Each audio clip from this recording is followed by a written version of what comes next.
in the chat box, just so everybody would have my phone number. And if you want to know more about our program, I work mainly out of the Springfield, Jacksonville, Pekin area, and we have started up our new gambling disorder program. So if you want to know more about that, let me know. Thank you.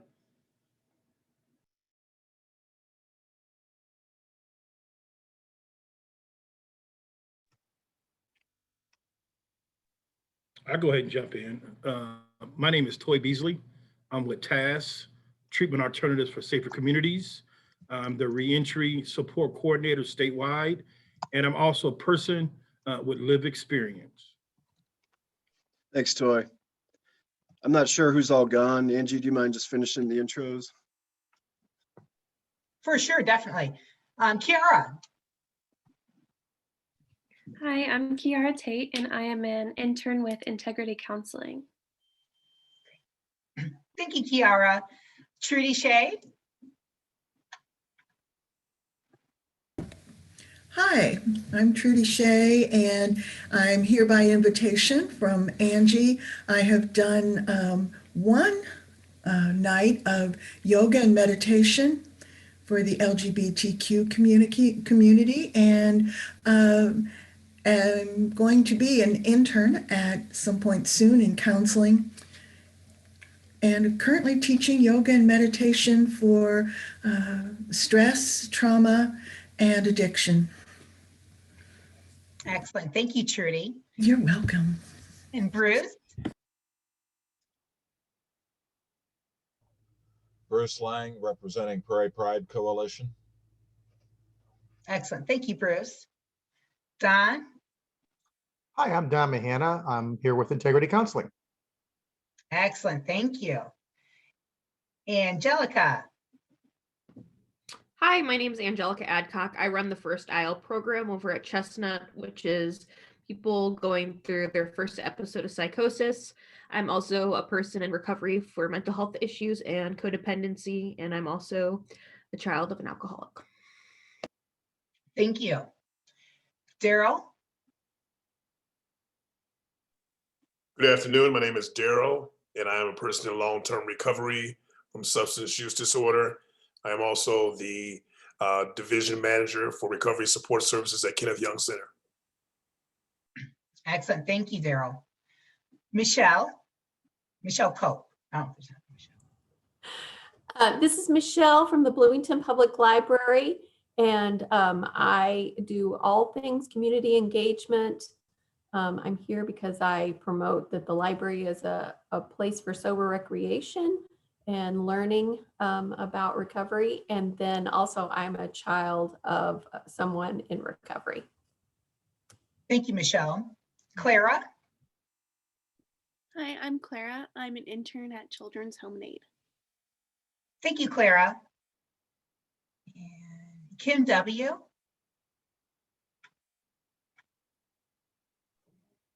Yes, hi. I'm Kim West, Director of Vocational Services with Bridgeway. And, we provide services to help individuals look for employment in the community. So it's been a little bit since I joined. I had some time today, so I wanted to join. Thank you. Excellent. Thank you, Kim, and welcome back. Thank you.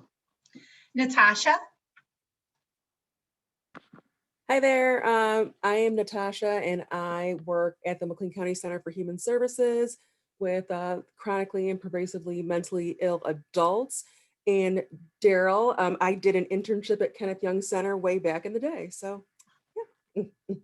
What a small world. Thank you, Natasha. Abby. Hi, everyone. My name is Abby. As Angie obviously just mentioned, I'm a prevention specialist. I work on a state opioid response grant for the state of Illinois. I work, and it's in a prevention or a education and awareness campaign called the Prescription Playbook. We have 12 target counties, and McLean is one of them. So that's why I'm here. Excellent. Thank you, Abby. And Emma. Hi, I'm Emma. I'm an employment specialist at Bridgeway. Thank you, Emma. And Dan, I believe we'll turn it back over to you. Brian, no, I'll turn it back over to you, Dan.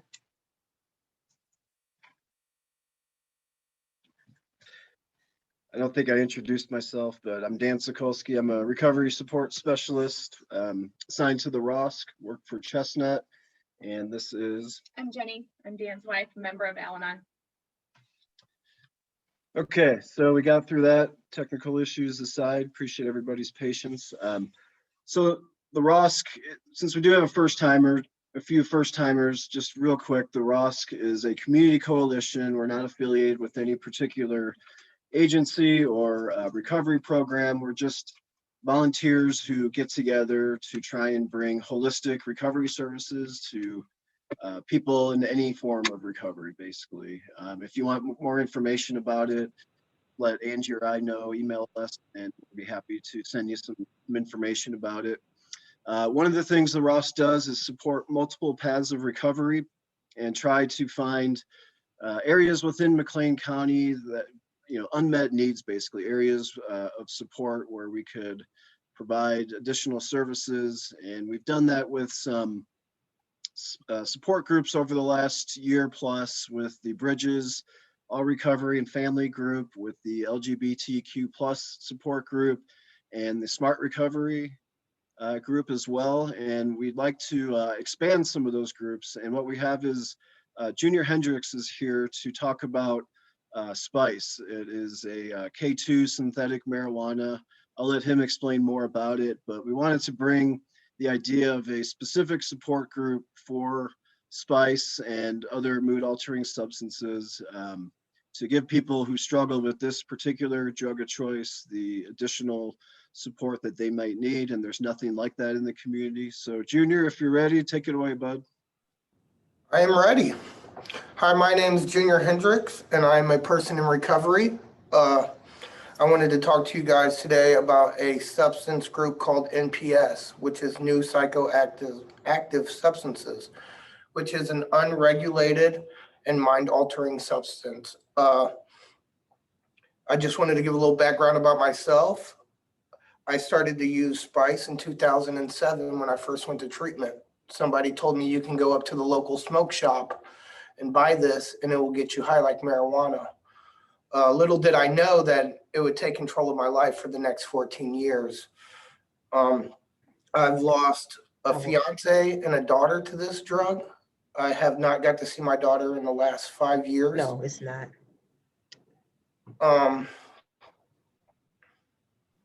Just and a little bit about background about it. Some of the things that have happened to me while doing it, I have passed out while standing up, and my wife had to wake me up off the floor while my 2 kids watched in the living room, and almost had to call an ambulance for me because my lips turned blue. Standard drug tests cannot easily detect the chemicals in Spice. That's one of the main reasons I use it. The effects can be unpredictable and severe, or even life-threatening. And it's not just all around, but also here in central Illinois. Between March and June of 2018, more than 160 cases were linked to severe bleeding and 4 deaths in central Illinois alone. The drugs that cause that severe bleeding in Illinois was tainted with rat poison, among other chemicals. And they gave symptoms of blood in the urine, coughing up blood, and even internal bleeding.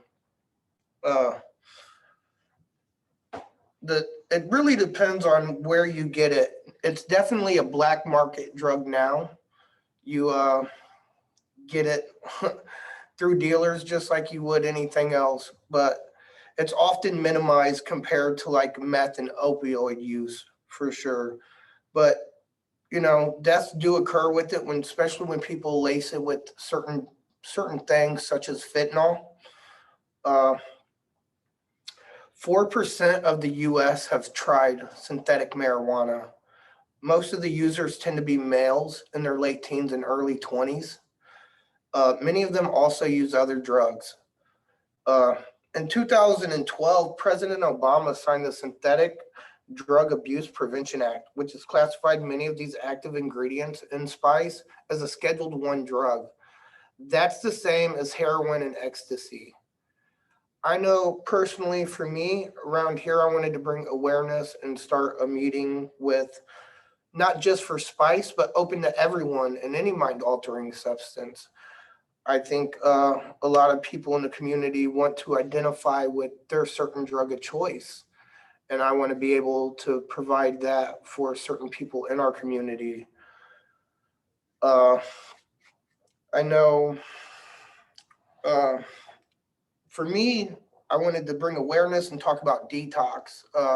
There is no detox for it. There's no behavioral therapies, no medications that have been specifically tested for treatment for this. I had to go through withdrawals at home. That was my thing. And it was no different than going through withdrawals from heroin. It was diarrhea, puking, shakes, stuck on the couch for 3 to 5 days without eating barely anything. Dan and I will be making a flyer. We'll be emailing out in the next couple weeks about this. And I just want to leave it open to any questions for the last few minutes that I got. And I appreciate you guys. Thanks, Junior. Appreciate that, man. It's a good overview of a substance that does a lot of damage that not a lot of people know about. So I guess one thing is, what kind of time frame are you looking at for getting this meeting up and going? Probably within the next couple months is my goal date to get it up and actually running. I'm gonna want to start it off over Zoom and see if we can make it grow, and then maybe possibly turn it to an in-person meeting. But right now the goal is just to start a meeting over Zoom and try to get people from the community to come and join me. I know I can't be the only one struggling with it. I know for a fact I'm not the only one struggling with it. So I want to be able to provide that service to the community. Yeah, it's a great bit of service, getting something like that up and going. And I, for one, appreciate all the work and research you put into it over these last couple of weeks when we first started talking about it. Are there any questions or comments for Junior related to this topic? I would like to say, Junior, thank you for taking the time to not only have the motivation, but also the feeling empowered to start something like this. It is so sometimes very uncomfortable trying to help others in our community. And by you knowing what it's like to go through this and you wanting to help other community members, that they're not alone, is exactly what the ROSC is about. So this is the spirit of what we're trying to bring the community members together. So thank you for feeling empowered to present to us as a group your diligent research, and that we'll get this launched off the ground. I'm sure there's plenty of collaborating partners here online that will help us get this started with you. Thank you. I appreciate that. So on that note, if you are someone who's interested, or you may know somebody or work with somebody who might be willing to be a part of getting this meeting up and going, please let Angie or I know, and we will connect you with Junior. And this is not something we should expect him to do himself, so that's why we brought it to the ROSC, as a way of gaining some support as well as awareness. We missed somebody in the introductions. We've had a few join, so I just want to bounce over. Tom, you want to introduce yourself?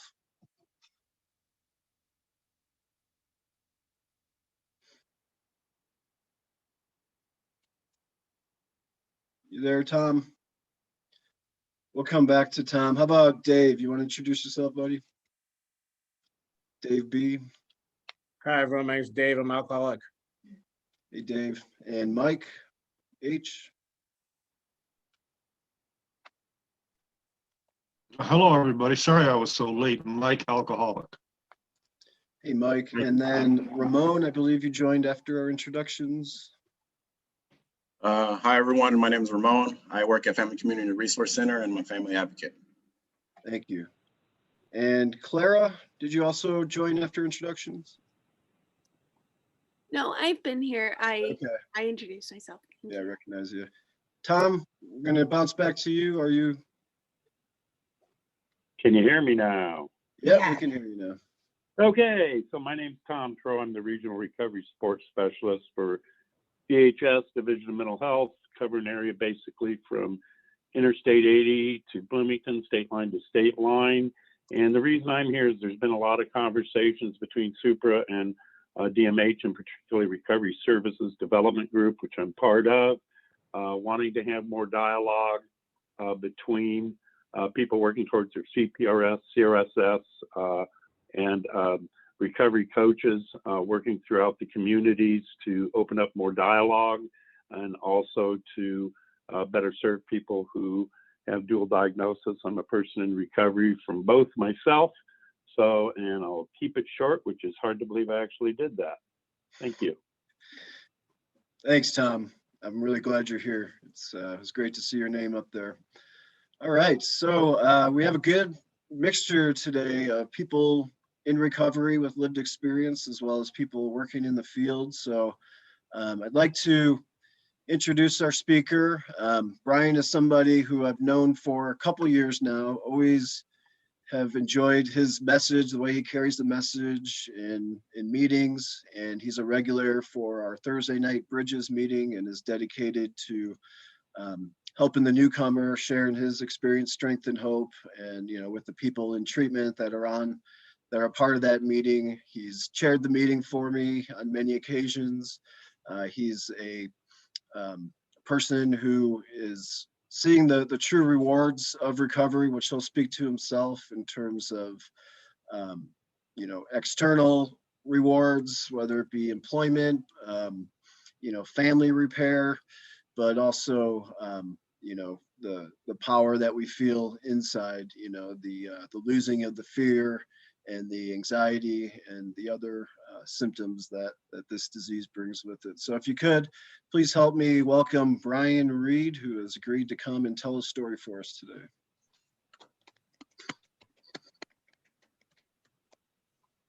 Good afternoon, everybody, and thank you, Dan. I appreciate the introduction. My name's Brian. I am a compulsive gambler, an alcoholic, and a drug addict. So basically, if there's a meeting that you can tag the word anonymous to, I have earned a seat in that meeting. So I pretty much have run the gamut of a lot of different addictions. Just a quick little background on me. I'm from Bloomington Normal. I am 48 years old. I was raised by a great family. I don't have one of those tragic stories of physical, mental abuse. Thank God I was raised by a wonderful mother and father. I have a sister who's 4 years younger than me. I now have 3 wonderful children. But my story, pretty much is not a whole lot of different than a lot of people in recovery. I just remember the first time I took a drink. I was the kind of person who I always wanted to fit in, and I would gravitate to different groups and different kinds of people just to be able to fit in. I was never really sure who I was. I never really was sure what I wanted to be, but I always identified as an athlete. That's really the only thing I really cared about growing up was sports. That was it. And especially in high school in the winter, when there wasn't a sport going on for me, I found myself not getting into major trouble, but I mean, my grades weren't real solid anyway, and I wasn't a heavy drinker in high school, but I remember the first time I drank, I felt like, oh man, this is for me. Because when I drank, I could be whoever the hell I wanted to be. I liked how it made me feel. I felt like Superman. And when I was drunk, I was at peace. I felt like I fit in. I felt like I could drink a lot. I could relate to that. But I didn't really drink a ton in high school. But when I did, it was solely to get drunk. That's why I drank. I had a baseball coach who was about 6'6", and I was scared to death of this man. So I never wanted to piss him off and have to be pulled into his office. And I love baseball. I never wanted to, get suspended or anything like that. So, I experimented with a few drugs and drinking in high school, but it didn't really kick in. my freshman year of college, I just kind of found my way around, and I drank a lot. And then my sophomore year, I ended up playing baseball. Well, I got hurt. And after I got hurt, sports were stripped away from me. I was in Mattoon, Illinois, and I played at Lincoln College at the time, and I broke a finger. I didn't even go back with the team. My best friends went to school in Mattoon. I stayed down there for a week, and I think I just drank for a week straight. And I thought, okay, I like this alcohol stuff, and I can be who I want. I remember going to bars. I was never Brian Reed. Anytime I drank, I was always, I don't know, Steve, who went to Notre Dame, or I was Bob from Ohio State. Like, I just didn't like being Brian Reed. And so I drank, and that continued and continued and continued.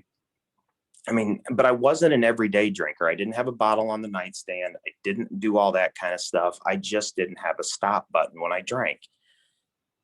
And so the best thing that probably ever happened to me, I got out of Bloomington, Illinois. I had graduated college. I don't know how, but I did graduate college, and I moved to St. Louis, and I absolutely loved living in St. Louis. I wanted to get out of Bloomington Normal so bad. I got out of Bloomington. I moved to St. Louis. I absolutely loved it. I lived downtown. I lived in an area called Soulard. I don't know if anybody's familiar with Soulard. Don't tell my kids this. Well, one of them's on it right now, but it was possibly one of the greatest years of my life. I had so much fun down there. Well, the company I was working for went bankrupt, and I wasn't a secured debt.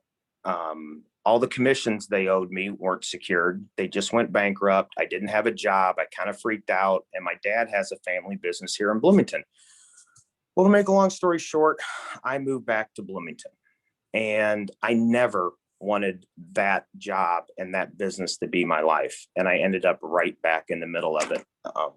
And there was nothing wrong with it. It's just, I didn't want to do that. I became depressed. I became lost. I started drinking more, and I took my first trip to Las Vegas. And the first night I was in Las Vegas, I won more money than I could make in a month. And I thought, holy cow, I'm not making a whole lot at this job, but if this is how easy gambling is, then I can make a living doing this.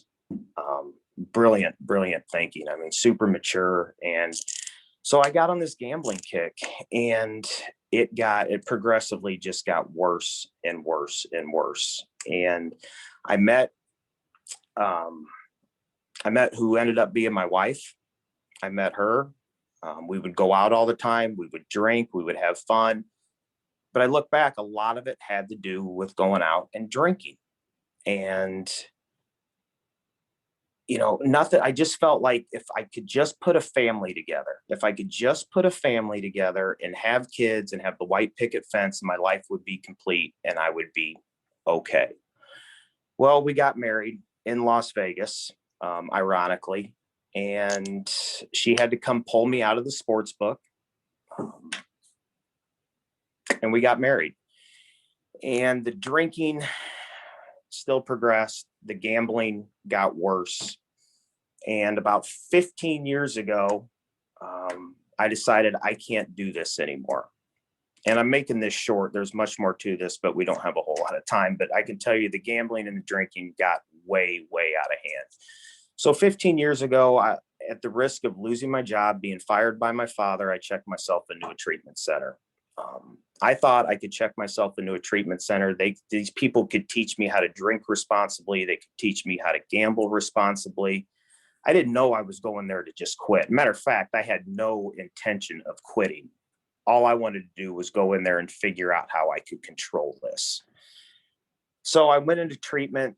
There's people in there that were losing their jobs, that were getting divorced, they were homeless. I mean, just brutal situations. And I thought, I'm not like these people. I haven't been fired. I'm not divorced. I'm not homeless. And these people sat in this treatment center and they said, not yet. And I'm like, oh, you're all full of shit. Like, this doesn't happen to people like me. I'm going to be fine.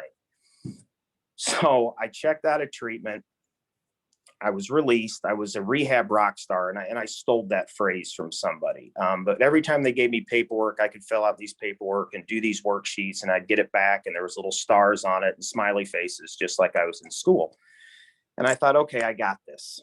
I can get through this. I can get out of here and I can continue my life. And they kept telling me, if you don't stop, all of these things eventually are going to happen to you. And I didn't believe them. So I got out of treatment, and fast forward my life 12 years. Well, I was divorced. I got fired from 2 jobs. I was a full-blown gambling addict. I had quit drinking for 12 years, but gambling completely consumed my life. At the end of the run, I was taking every drug I could get my hand on. Most of it was prescription stuff. I was living with a girl at the time. I was stealing her drugs. I was stealing her son's drugs. I was basically just doing anything I could do to not feel. And March 27th of 2018, I came to a crossroads. And it was either I wanted to kill myself. I wanted to die. I had experienced far too much pain. And I remember the girl I was living with, her and her kids were on vacation. And I thought, you know what? She cooks with Jim Beam. And mind you, I haven't had a drink in 12 years. And I got that bottle of Jim Beam and I drank the whole thing. And to this day, I thank God for that bottle because it got me to the next morning. And I called my ex-wife and I said, I need you to pick me up. I need you to take me to Bromen because I can't do this anymore. I had just been fired from my second job. The first job I got fired from was by my own family, mind you. She started crying on the phone because she knew how bad it was. And so she came and picked me up and she took me to Bromen. And I was, I didn't know what to do. I had run out of options. I had finally realized that I can't do this on my own and I needed help. And so it was either take my own life or try to figure this thing out. And so I checked into treatment, and there was somebody who worked on the floor, and he was a counselor, and he was one of us. He was an addict. He was an alcoholic, and nobody liked this guy on the floor. He made people follow rules, and he told people it's time to turn the TV off, and it's time to go to bed, and it's time to do this. And I just gravitated towards this guy. I mean, I lived in this guy's pocket the whole time I was there because I wanted what he had, and I was willing to do anything that was suggested of me to not feel like I had been feeling. And I had a lot of shit going on the outside. I owed everybody money.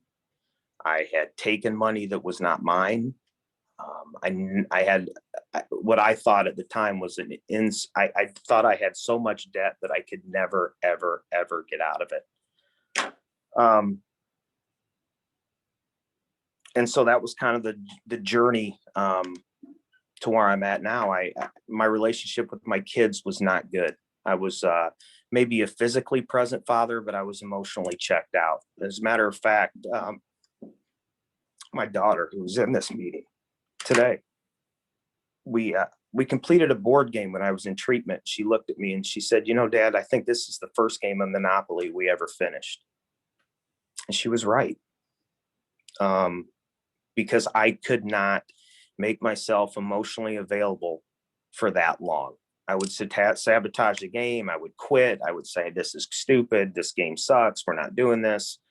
I was just not a very good father. And they came and saw me every single chance they got. And I didn't deserve that, but they were there. My ex-wife would bring them up. Sometimes she'd stay. Sometimes she'd drop them off. They were there every Thursday night for what was then the connections meeting. And they came in there and they sat with their dad. So I was getting out of treatment. And my parents were, I was homeless. I didn't have anywhere to live.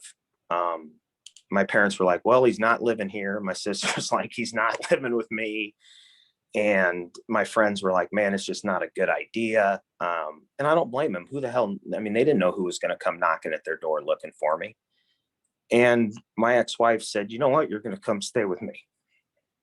And you're going to sleep on the couch till you get your feet underneath you and you can be around your children. And it had to be, those first few months had to be hell for her. I was angry. I was I was just not a fun person to be around, but I had somewhere to sleep. And they told me to go to 90 meetings in 90 days. And so I don't know why, but I picked a 6:30 a.m. meeting. I figured a bunch of people that are still out drinking probably aren't at a 6:30 a.m. meeting. The people that are at a 6:30 a.m. meeting are probably people that take sobriety pretty seriously. And I had a sponsor who ran with a bunch of old timers. And so I had to sit around and listen to a bunch of shit I didn't want to hear and people telling me things I didn't want to hear, but it's stuff I needed to hear. And so I got pretty heavily involved in recovery, and slowly but surely, I started to get some of these relationships back with my kids. I had a key to my ex-wife's house. She left me there alone. I mean, hell, when we were married, she didn't want me there alone. Who the hell knows what I would steal or take out of there? And here this person was who I had put through living hell, letting me live at her house. She still to this day handles all my money because I just don't do a very good job with money. So she helped me put a budget together. People started to get paid off. I started to pay off creditors, and slowly but surely I started to feel a little bit better about myself, but I didn't carry cash. And I remember one Sunday morning, the 10:30 eye opener at Broman was my home group. And I had too much pride. I went outside, I looked at my car and I thought, shit, I don't have enough gas in my car to get to Broman and back. But I had too much pride to ask her for $10 to put in my gas tank.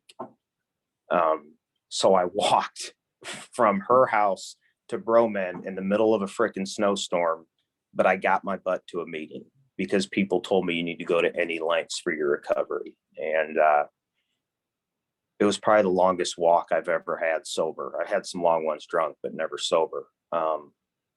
But I went to a meeting, and I got to a meeting and I walked home from the meeting. My sponsor called me and he said, you want me to come pick you up? And I said, no, I need to walk because I need to cool down. And when I get back there, I can't be a raging lunatic. But my life was still a complete mess. I didn't have a job. I came in and I know somebody who a friend of mine runs all the O'Brien auto team. And I was supposed to go there and start work the day that I went into treatment. And he said, you know what, you need to come and you need to talk, sit down and let's see if we can get you a position. And so I sat down, and actually I'm in the same office that I interviewed in right now. And I talked to my manager and I literally was honest with him about everything. I mean, everything. Because I thought if these people hire me, I don't want them to hear about me from someone else. I want them to hear about me from me. And I literally stood up. I was getting ready to shake his hand and say, you know what? Thank you for your time. I would not hire me either. And he looked at me and he said, when can you start? And I said, well, how about tomorrow morning? And for about the first few months, I was like, what the hell am I doing? I don't know anything about cars. I'm not good at this. This sucks. And fast forward to just a little over a year, I was here, and they promoted me to the best sales position in this company. I don't know why. And I don't know why it was given to me other than I was so deeply rooted in recovery, and I was doing all these things people suggested of me doing. And all of a sudden my life started getting better. All these things that said would start happening if I just followed some simple instruction that I never saw happening to me started to happen.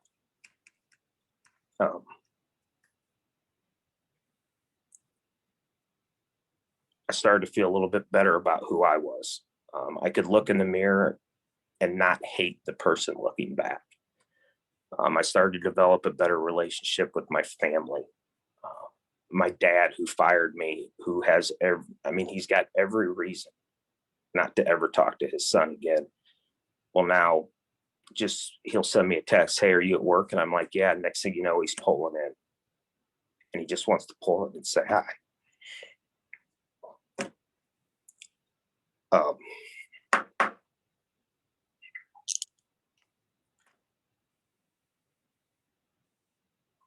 I went from almost 3 years ago to take my own life to being able to wake up in the morning and go to bed at night and think how beautiful this life is.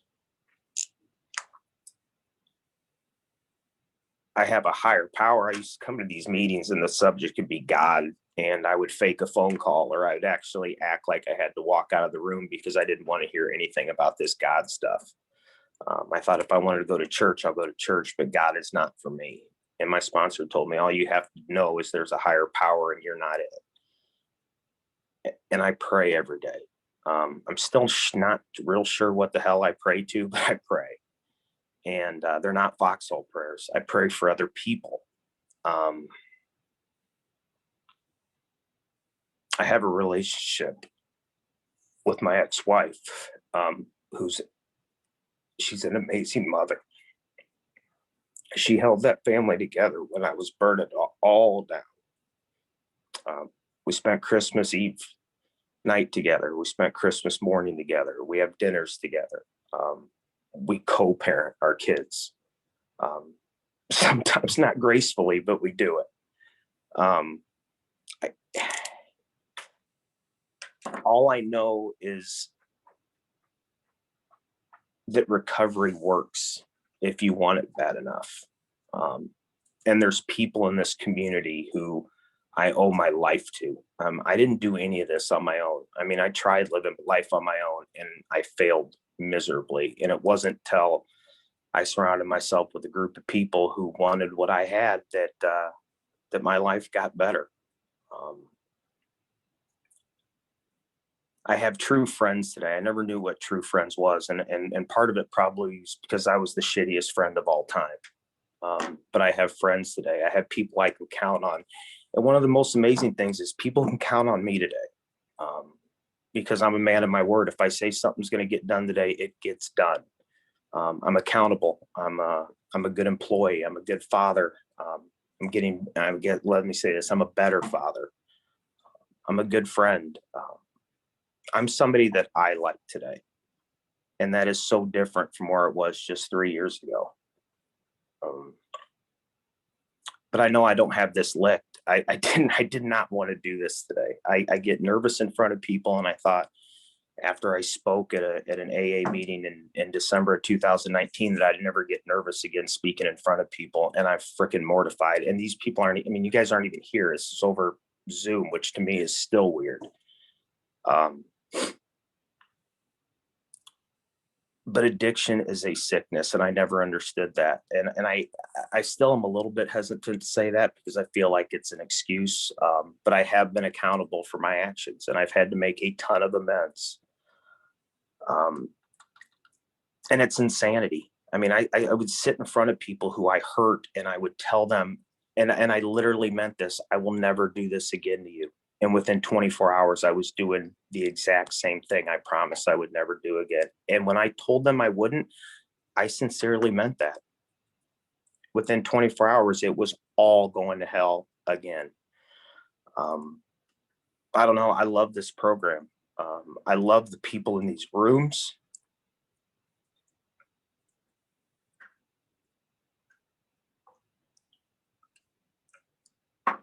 I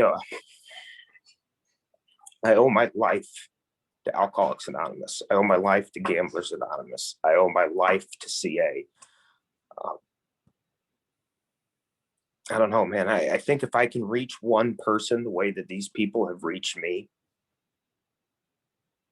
then that's a hell of a life. I never knew what my purpose in life was today. And today I feel like I have a purpose.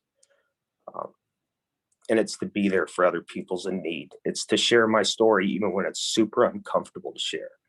It's to let people know that when you think there's no hope, there is always hope. And there's always someone there that's going to help and truly help. And when you think it can't get any worse, it can get worse. But when you think it can't get any better, it can get better. And I'm living proof of it.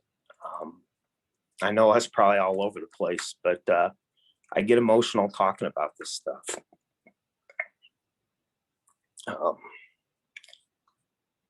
I have a 13-year-old daughter, and they don't have school today. And she took an hour out of her day. And at 13, I sure as hell wasn't going to be. Well, there wasn't Zoom meetings when I was 13, but when I was 13 and an 8th grader, I sure as heck wasn't going to sit in a room of people like this, listening to something like this. And my kids get it today. They go to meetings with me. They're friends with people in the program. Matter of fact, real quick story. My middle son loves to fish, and I don't know shit about fishing. I don't have the patience to fish. And a matter of fact, I downright do not like it. And but he wanted fishing stuff for Christmas, and I asked someone in the program if they could help me put some stuff together. And in 2 weeks, I had like 4 rods and reels. I had a whole bunch of lures. I had tackle boxes, and they wouldn't take 1 penny for it. That's the kind of people that are in this program.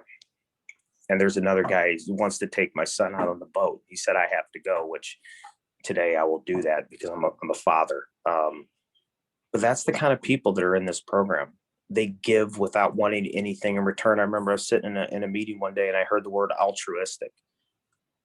And I had to Google it, just like I have to Google a whole lot of words I hear around the tables, because I'm not very bright when it comes to those big words. But I read the definition of altruistic and altruism, and I thought, yeah, that is just not who I am. But the people in this program are. And I didn't think people like that existed. And, if people like me, thank God there are people like that, because they have given me a life that I never could dream of. If they would have asked me to make a list of 10 things I wanted in recovery, and I would have wrote those down when I first started, I would have sold myself way short, because I have more in my life today than I could ever imagine. And it has nothing to do with anything that I ever used to think was important. It has everything to do with things that you can't buy, things that you cannot purchase, and things that you cannot put a monetary value on. And I was a pretty materialistic person. It's self-respect. It's this thing called love that I use that word all the time, but I never knew what the hell it meant. And I sure as hell didn't know what it meant to love yourself. And I'm getting there. And it's nothing to do with anything other than I made myself willing to follow some direction and get around these people in this program. So all I can tell you is that life is beautiful today. And I don't know. I can't wait to see what life brings, because what it's brought to me in 3 short years is absolutely incredible. I would never imagine my life being where it's at today. Not that I still don't have trials and tribulations, but I can deal with them today. I don't dodge the phone. I mean, I remember every time the phone used to ring, I literally used to have I get sick, because who is this? What do they want? I just answer it today, because I don't have anything to hide. And if I owe somebody money, I get it taken care of and I pay it. So I don't know. Life is amazing. It is truly, truly, truly amazing. And thank you guys for your time today. I don't know if I shed any light on anything or other than that. I just wanted to come at you and come with real and feel, because I could feel today, and feeling is something I never ever wanted to do. I knew how to feel like shit, but I never knew how to feel good, and that's a whole different feeling. So pardon my language, I get kind of raw sometimes, but my daughter's heard it before, and she'll probably hear it again. So anyway, thank you guys for your time. I really appreciate it. God bless. Thanks, Brian. Thank you, Thanks, Brian. Awesome. Great job. I don't know if you could see it while you're talking, but the chat is blowing up with just people thanking you for being vulnerable and opening up and sharing your story. We got a few minutes here. When we do have guest speakers, we like to open it up just for comments, questions. One question, just knowing we have not only people that work with like sponsees or recoveries on this call, we also have people who have, clients and treatment centers and that kind of thing. What would you say to, someone who's working with a person, a newcomer, and that person really is just kind of has 1 foot in, 1 foot out, really isn't convinced that recovery's worth the work, maybe struggling with the quote unquote whole higher power thing. I guess just speaking to like action and, just what kind of advice might you give to somebody who's struggling with a client along those lines? And I can only speak from my experience, but you can't make these people want it. Unfortunately, sometimes you just got to step back and and be there when they're willing to listen. I know people told me for years, hey, you're killing yourself, you're ruining yourself, you're destroying everything around you, but I wasn't ready to stop. And it did not matter what anybody told me. I had to get to a certain point where I wanted it for me. And to me, unfortunately, sometimes you just gotta back away, because you can't love somebody enough for them to get sober or clean. At least that's been my experience. One of the most profound things my ex-wife ever told me was that she was so angry. She said she wasn't angry. She was just hurt that she tried to love me to where I was healthy, and she couldn't do it. And I got healthy in a room full of strangers. And that was hard for her. That was hard for her to accept, but she did everything. Her and my parents and my sister did everything they could possibly do for me to be healthy. And it wasn't until I was ready to take certain steps. So unfortunately, I mean, and again, that's just been my experience. And then when someone's ready, be there when they're ready to reach out. And sometimes you just got to sit there and listen. I don't know. I don't know if that's the answer that you were looking for, but to me, that's just the way this thing works. That's great, man. There was no specific answer I was looking for, just wanted your perspective on it. Any other questions, comments for Brian in our last 5 minutes or so here? Brian, I had the honor of hearing you speak before, and man, you still give me chills and bring those tears to my eyes, because not only can I empathize with a lot of what you experienced being in recovery myself, the mental anguish, but man, what you just said that your ex-wife shared really resonates with me, is that finding our sobriety with a bunch of strangers that we've never heard, that never tried, that try to use passion or empathy or emotions to get us to get help. But you're right, it's when the person is motivated, when they hit their own personal rock bottom. And the way she eloquently put that is like, you could find sobriety in a room full of strangers, but we couldn't reach you, your loved ones. And that is such a powerful statement to correspond to, that this is not a moral choice. What we choose, it's in free will to go down these roads, but it's not a moral choice to keep the cycle going, the endless destruction. And so thank you for unwrapping that. And whew, I'm okay. I was getting ready to say, did you ask Brian when you made that last statement, because I know how many times I've talked to, by the way, I didn't get a chance to introduce myself. I was a little late on here. I'm Chantel, coordinator intake for home visiting, children's home and aid, home visiting, dual services.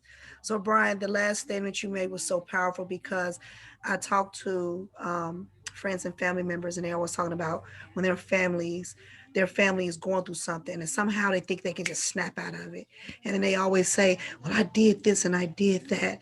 And then here you had that last statement that was really powerful, that I can, understand the hurt, because you see this family member in pain, and no matter how much love or how much you give them, but they were able to recover, in a room full of strangers. Just so powerful, because a lot of time we think that if I just did this, if I did that. I even find myself saying about an uncle who was murdered, who was on drugs, and somehow was murdered due to his demise of his drug habit. He died, like I say murder because we really don't know what happened, but it was with his drug usage. And so I would use this as a child. I mean, as a young woman, I would say, only if I would have did this or did that. And then at some point, after coming to the ROSC and being part of this, I realized that no matter how many hugs or how many things that I said, that, he would have had to find it. And I still have drugs that plague some of my family members, and alcoholism. So it just that last thing just was really powerful to kind of think about and put it in perspective. So I appreciate you, and thank you for sharing your story. Thank you. Yeah, thank you so much for sharing. Thank you so much for sharing, Brian. I just want to thank you, a person that's got 20 years, almost 21 years clean and sober. I constantly got to remind myself that all I got is today, and to hear your story kind of motivates me, and it let me know that, you know what, even the ones that are still out there suffering, is to kind of let us know that we got to make recovery a lifestyle. And when you make recovery a lifestyle, sky's the limit, because You know, we all go through all kinds of things in life, but just to hear someone just the passion you have in your recovery, it gives people hope. So thank you so much for sharing. Thank you.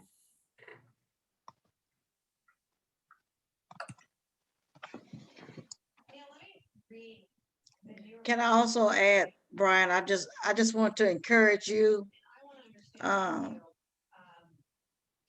and all others to continue on this journey, that the feeling you got today gets better and better, and that your walk is your walk, and everybody else's got to find their way, but everybody's unique, and that you sharing yours is encouraging and giving us hope to understand what others are going through, and that you know, it is I hope that we will continue to support you, and we support each other, that we all can make it through this, because we all going through something. We're all going through something. And so thank you for your testimony, and that your life, spelling your life out to us, and your family. And the thing about that is that we're all connected one way or another. And so it is with, truly, I'm truly honored, to be in your midst, and Brian and everybody else that have shared. I'm truly blessed to be in your midst. Thank you. Thank you. Thank you. You know, the cool thing is when Angie and I were talking about what we wanted to do for this meeting, and we decided that it was been about 6 months since we had a guest speaker, and I just happened to have been texting with Brian earlier that morning, and I was like, he'd be good. And I asked him, knowing it's the middle of the workday and probably a good chance he wouldn't be able to, and his answer, no hemming and hawing or getting back to me, it was yes. And he said it's his responsibility to do it as a person in recovery, to pass it on. So that's somebody who gets it. So thank you, Brian. That was wonderful. You're anyone here for the first time, you're always welcome back. These meetings vary a little bit with topics. Today we had a guest speaker. Next month, we'll get a little bit back into some of the work group updates, and trying to evolve some of the ideas that we talked about in January about some of the new ideas that we want the ROSC to do. We had the breakout rooms last time, and just really appreciate everybody taking some time. I think we're all coming out of here with some good feeling, and just remember to pass that on to the next person. And it was a good meeting. We'll see you all in a month. And thank you, Junior. Yep. Thanks, everyone. He popped off. Thank you, Junior. all you Thank you, guys. Brian. Nice seeing everybody. Thank you, everyone. Have a great afternoon. You too.